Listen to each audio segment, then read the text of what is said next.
right, so as you guys can tell by my accent, I'm stupid.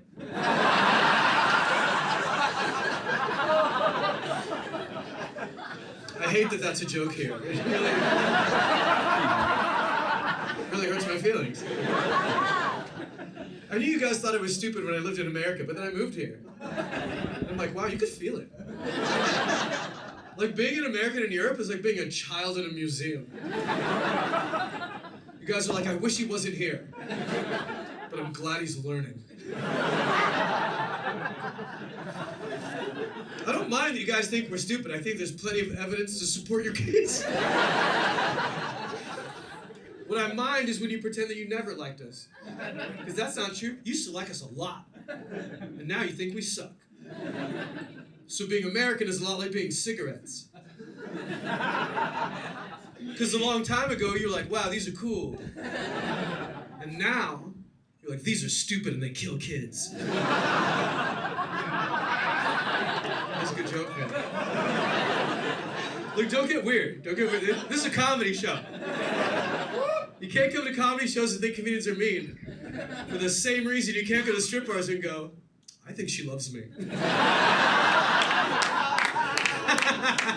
Like, no, she doesn't. She's just doing her job. My friends in America don't travel, so I moved to Europe and they treat me like I'm an astronaut. They're like, wow, you live in Berlin? Bring me back a rock. What? Berlin's on Earth, bro. One of my other friends is like, hey man, you live overseas. Why do so many countries hate America? And I go, listen man, I don't know if everybody hates us, but I'm not surprised. A lot of people don't like us. I think it's because we call ourselves the greatest country in the world. In a contest nobody entered. That's crazy, that's insane. America out Kanye. That's nuts, man. I told him, how would you feel if a human being acted like America? You know what that would look like? That'd be like some guy walking up here, going, excuse me everybody, my name is Tim. I'm the best guy here. T-I-M! T-I-M! T-I-M!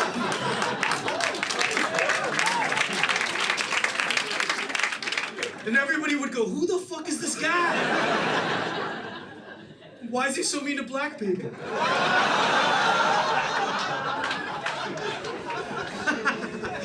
That joke is black people approved, don't get weird. I should address the fact that I have these gold teeth before question. I used to box before I was a comedian, but I wasn't very good. I got my teeth knocked out. But you should see the other guy. He's got great teeth.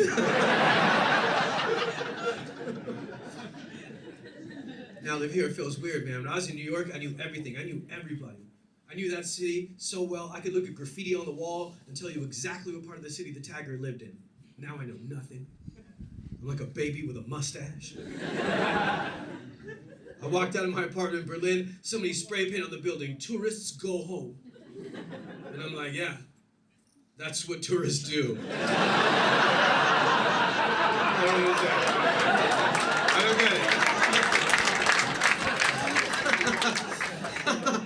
Like, I'm trying to understand, is it all the Germans that are autistic? Like all of them? Like, I don't know. It's so literal. Right?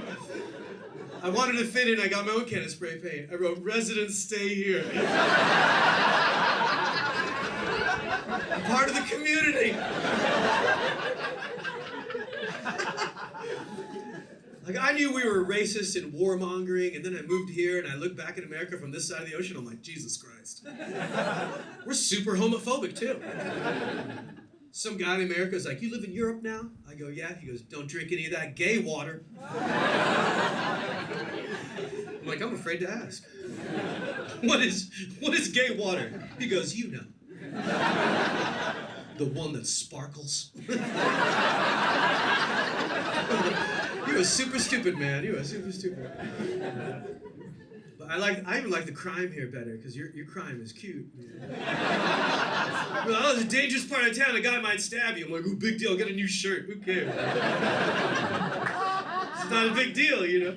It's not like guns, man. That's one of my favorite things being here. I don't have to worry about guns the way I used to in America. Not just the people who own guns, but the gun owners always want to tell comedians to advocate for the right to own guns.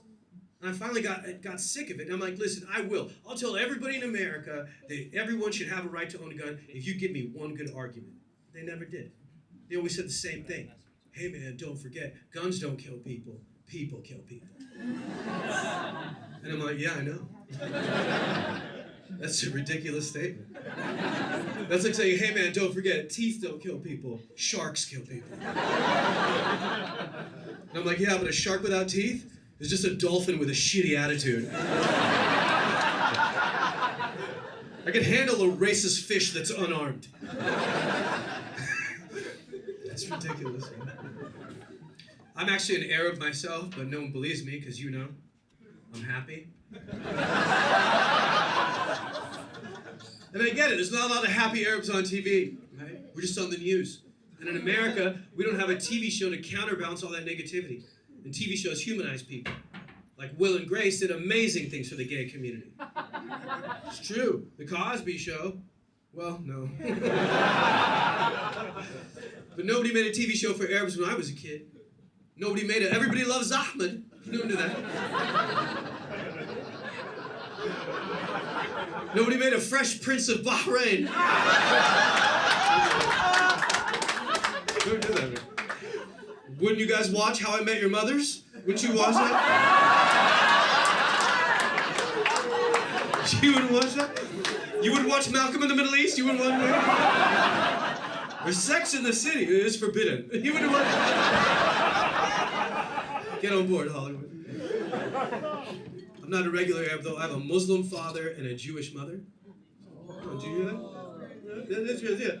Silence and one woman going, that's crazy. I felt like I was back in Brooklyn, man. That's crazy. It's true, man. It is crazy. It was a weird way to grow up because according to Judaism, if your mom's a Jew, you're a Jew. But according to Islam, if your dad's a Muslim, you should really be a Muslim. What the fuck? I'm not supposed to exist. I'm imaginary, like both of those books.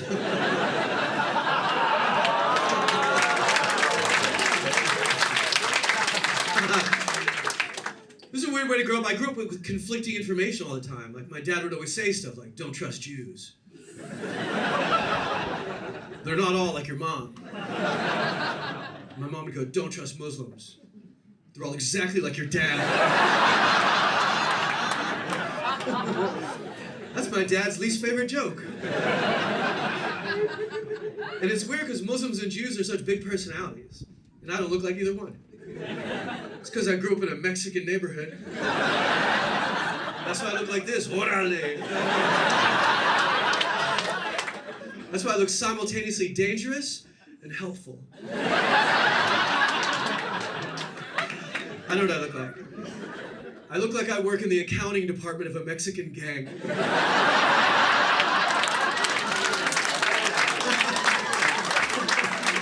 I told you, save your receipts, Hector! That drive-by wasn't approved.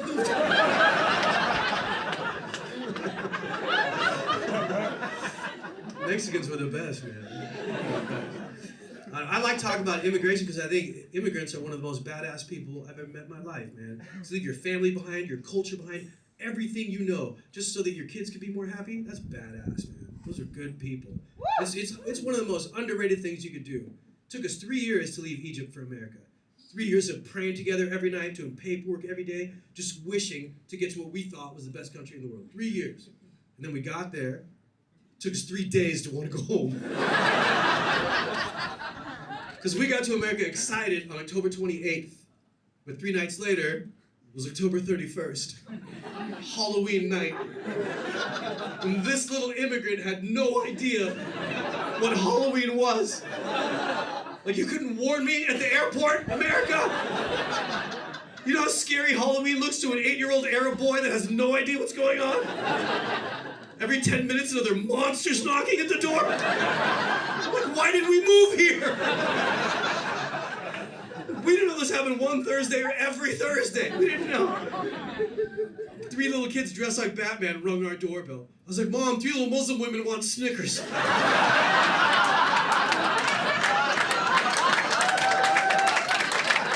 I can say it, I'm allowed to say it.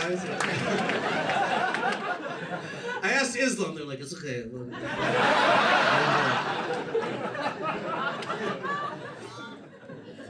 I love living in a Mexican neighborhood though, because Mexicans were badass, man. They adopted me. They're like, you got pyramids, we got pyramids, come on. We got tortilla bread, you got pita bread, let's go. We got piñatas, your dad hits you with sticks.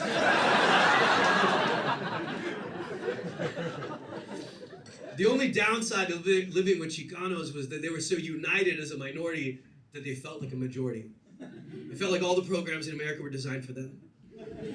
Like I remember going to one of my first classrooms. It was called English as a Second Language. There were no Arabs there. It was me and 37 Mexicans. I got home, my dad's curious. He's like, how was school? And I go, ay, papi.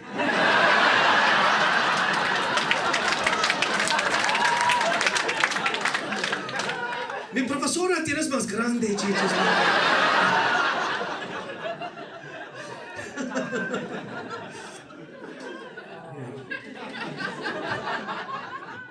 I love that joke.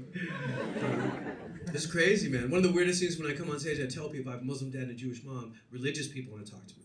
All kinds of religion. And I'm not religious at all. So the conversations are really uncomfortable. I had this guy come up to me, he's like, hey, I liked your show, but I think it would be better if you didn't talk about God on stage. Because God created all of us, and you need to respect that. And I'm like, yeah, I read the Bible. That's not what it said. It said God created 2 people. Sex created the rest of us. 2 people, that's really not that impressive. My friend Heather, she made 3 people. 3 of them. And Heather barely graduated high school. It's not that hard to make people. My cat made 4 cats. I don't worship my cat, even though I'm Egyptian. That joke belongs in the Halal of Fame.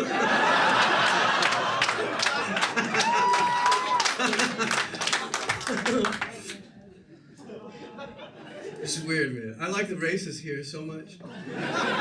Because I feel like the racism here, the racists are educated. So they know a little bit about who they're yelling at, you know?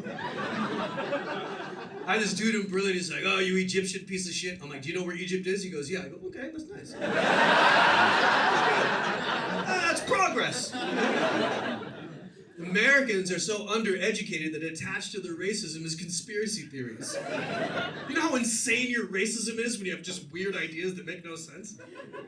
Some guy came up to me in LA, he goes, hey, is your girlfriend Japanese? I'm like, yeah. He goes, yeah, I don't trust Japanese people. And I go, you don't trust an entire nation of people? And he just looks at me and goes, no. I don't trust them. I go, why not? He's like, have you ever noticed Japanese people? Every single one of them, every time they take a picture, peace sign, peace sign. What's up with that? Is it some kind of a sign? And I'm like, yeah, I think it is. I think it's a sign that you don't know your history. Because Japan's the only country in the world that's been hit by a nuclear bomb. Not one time. 2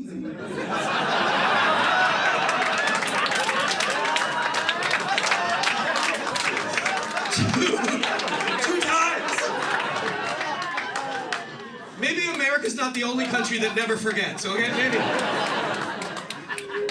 America did that. America dropped a nuclear bomb on those people, and it still affects their culture today.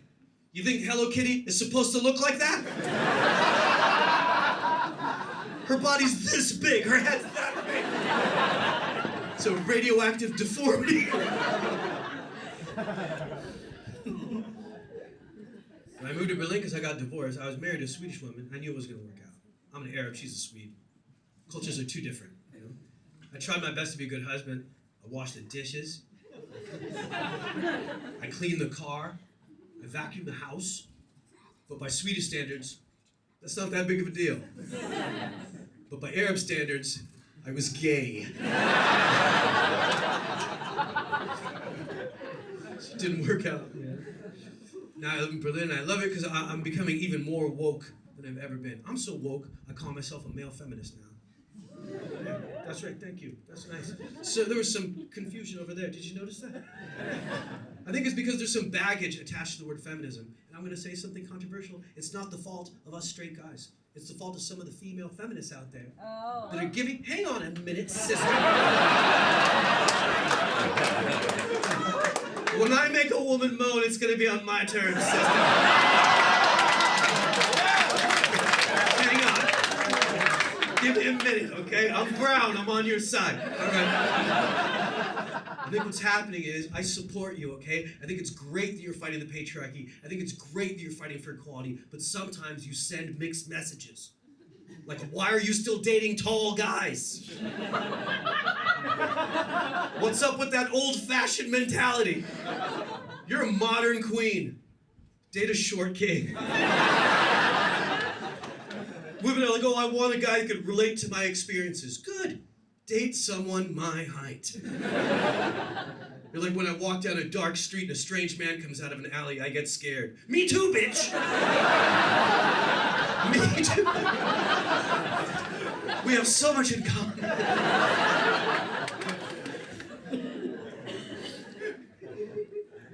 Yeah.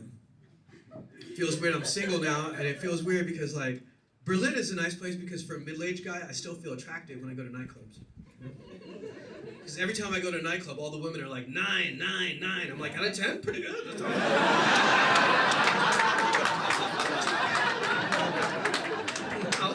I'll take a 9 all day. It's weird, man, because I was the last of my friends to get married. All of my friends got married in their 20s and 30s. I was still single in my 40s. So my friends' wives are all suspicious of me.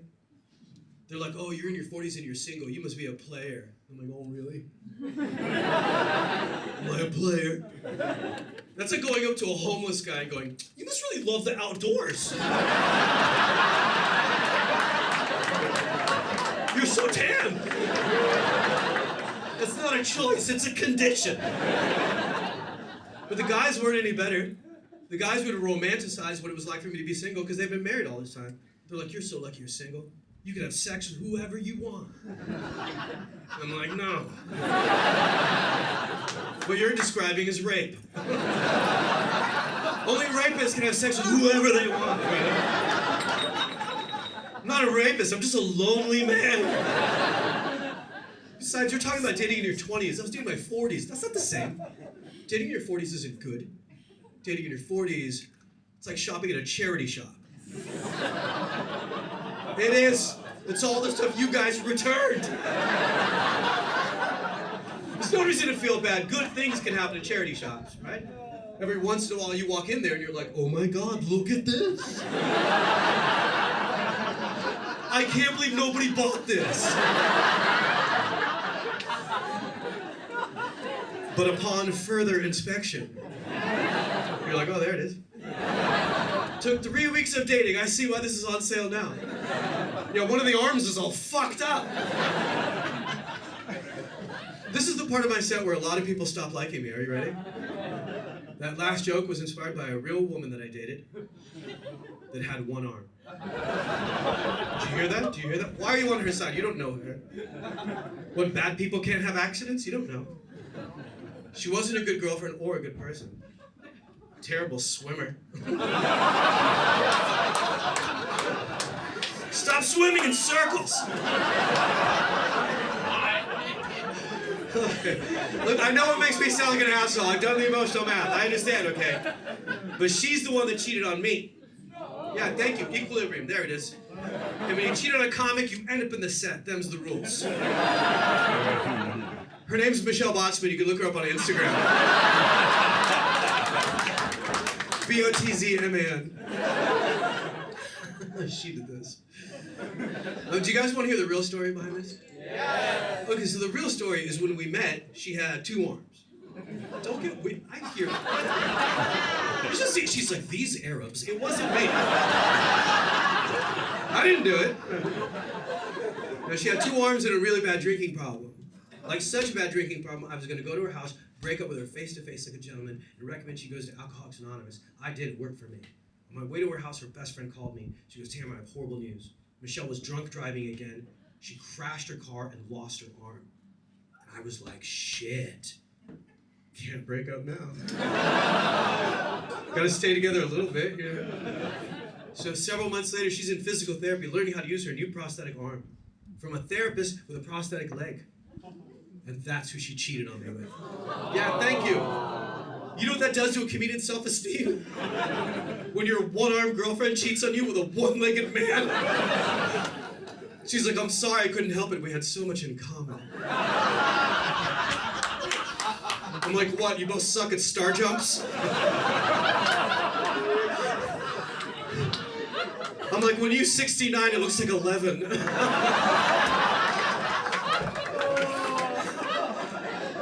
I just want to remind you, she's the one that cheated, okay? There's no reason to feel bad. They got married, they had 2 kids, miraculously, 4 arms, 4 legs. I don't know how it happened.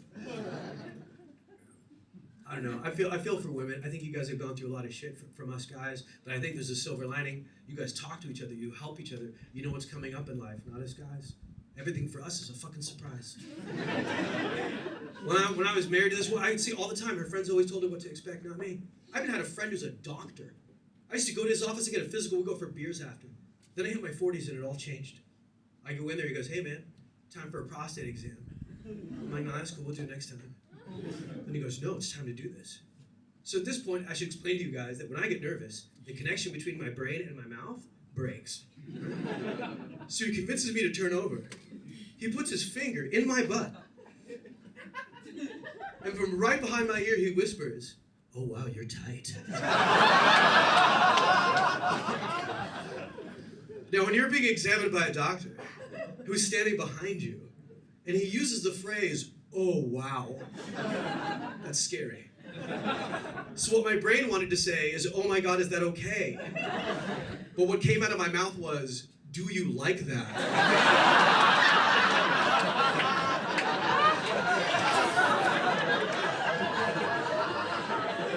We are no longer friends.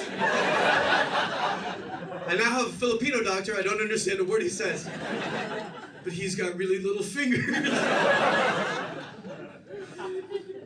And I've always had trouble with women. I was talking to my therapist about it, man. I always have trouble with women. And it started with this girl when I was really young. Her name was Kathy. She had big blue eyes and long blonde hair. Prettiest girl in the whole school. All the boys were in love with her, but she was mean. So they were scared of her. But I kept making her laugh. So it confused me. I thought she liked me. So I went up to her. I'm like, hey, Kathy, you want to go on a date with me? She looked me right in the eyes and she goes, no. I'm going to go on boring dates with boring boys from this boring school. I'm like, ugh, gut punch.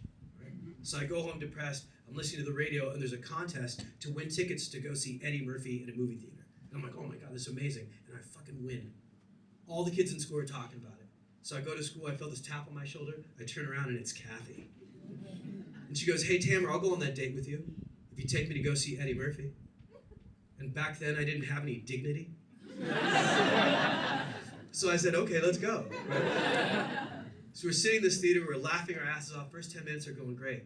And then this guy just sprints down in the darkness of the aisle. We're like, oh my God, what was that? Right? And then the movie stops, a bunch of cops run in with their guns drawn. And they're like, ladies and gentlemen, there was a stabbing in the parking lot. And the guy that did the stabbing is hiding in the theater amongst all of you, and he has a knife with him. Everybody stop talking. We're gonna search you on the way out. Men on one side, women on the other. They throw me up against a wall. They're frisking me like this. I look to my left, and there's Kathy. Her eyes are full of tears. She's breathing heavy. And I go, hey, Kathy, are you bored?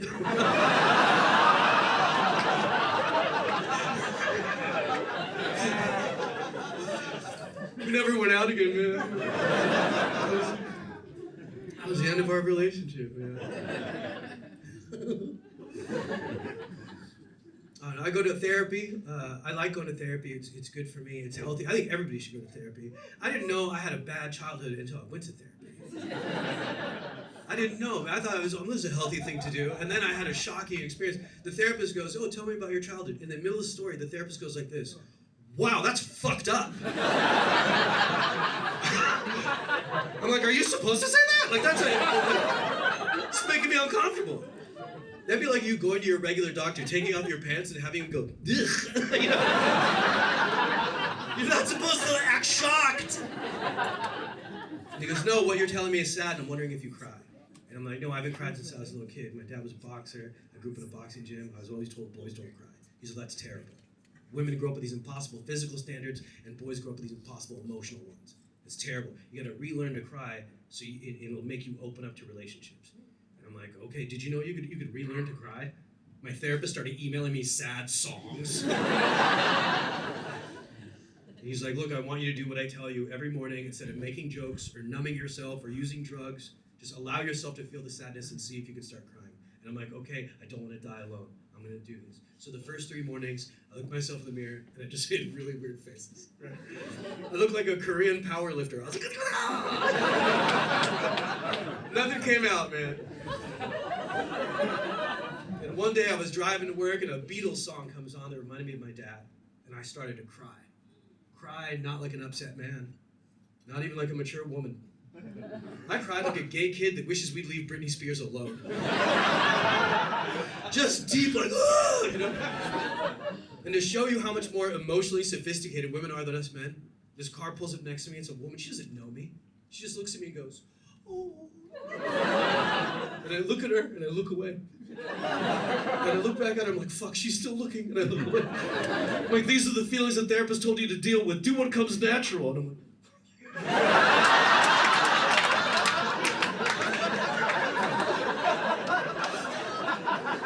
and then I just started crying, you know? All right, look, you guys have been so awesome. I think I'm going to leave you with my most embarrassing story. You guys want to hear my most embarrassing story? Isn't it weird that it wasn't any of those other stories? So it's a weird thing when you're an immigrant, man, because like a lot of times when you're a kid, you reach your teenage years before you feel like your parents don't know everything. But when you're an immigrant, you realize that when you're like 8, right? I remember one time my dad came home, he's like, hey everybody, I got a big promotion at work. We're leaving East LA and we're moving to West Hollywood. And what I knew that my dad didn't know is that West Hollywood was like gay Africa. It's where all the original gays were made. It's where Rue met Paul. And this wasn't just the gayest city in America. This is the gayest city in America in the 80s. The gayest decade that ever existed. West Hollywood was so gay in the 80s, the stop signs had 6 O's. It's true. It's true. Every corner was like, stop! It's red. And I loved it. Because gay people are some of the best friends I've ever had in my life. But for my dad, an immigrant from Egypt where it's illegal to be gay, it was scary. I'm proud of him. When he got older, he had gay friends. He evolved. But back then, he just wanted grandkids. So it turned him into a homophobe. My dad was such a homophobe, he thought I could catch gay. Like the flu. Like if a gay guy sneezed on me, I'd be like, I love cocks now, papa. That's what he thought. Is that a bucket of dicks? He didn't know. My dad was such a homophobe, I wasn't allowed to eat a banana from the top. I'd be in the kitchen trying to fix a cramp. I'm like, my dad would jump out of nowhere. He's like, eat it from the side, you homosexual. I'm like, is that less gay, daddy? He's like, I wish you'd stop saying daddy. So that's where I was living. And I had this memory of something that happened when I was living there during the pandemic. During the pandemic, they kept saying, this is the first global pandemic we've experienced in our lifetime. And I'm like, no, it's not. I was living in a gay neighborhood when I was 15 years old. I remember turning on the news and they were talking about HIV and AIDS. And that was the first global pandemic we had.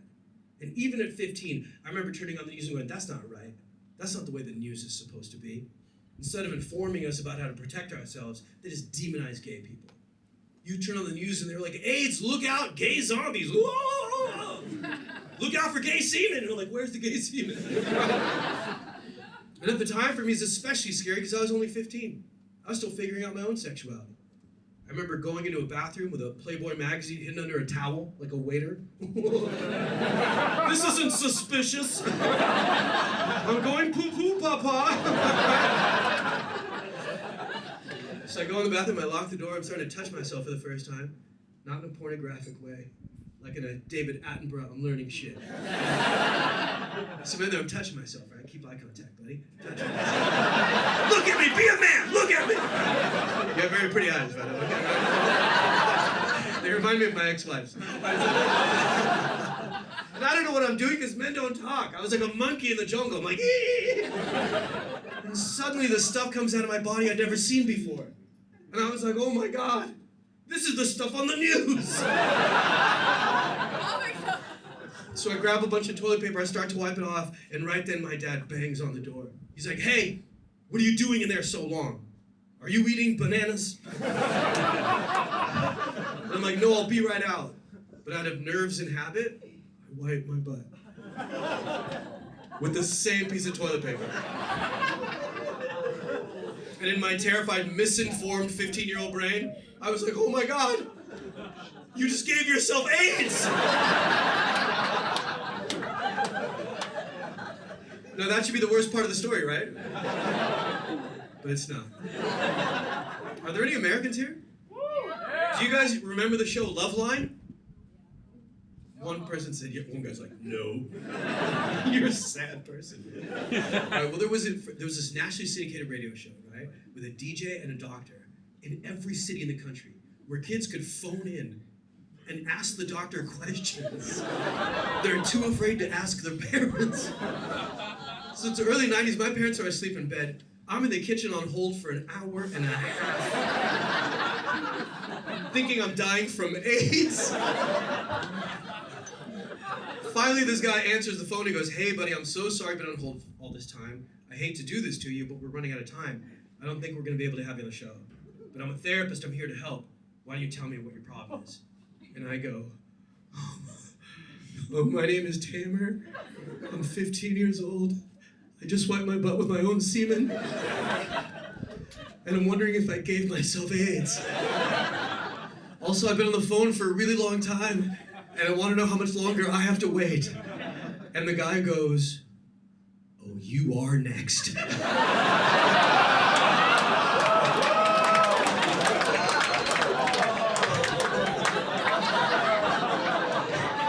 We are very excited to have you on the program.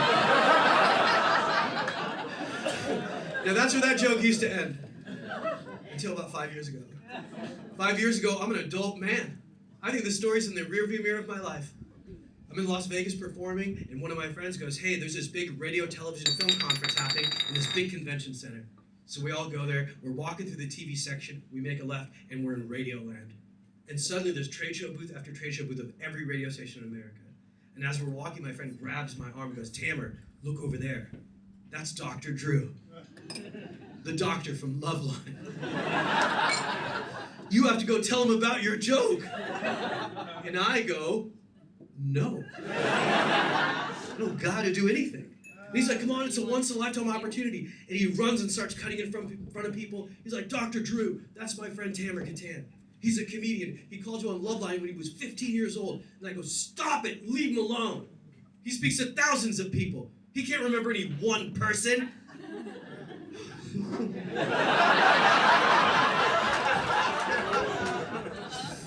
And then Dr. Drew looks at me and goes, thank you, I appreciate it. He's right, I can't remember something from that long ago. And then my friend goes, he wiped his butt with his own semen. And then Dr. Drew looked me dead in the face and went, AIDS! Thanks so much, you guys. You've been awesome.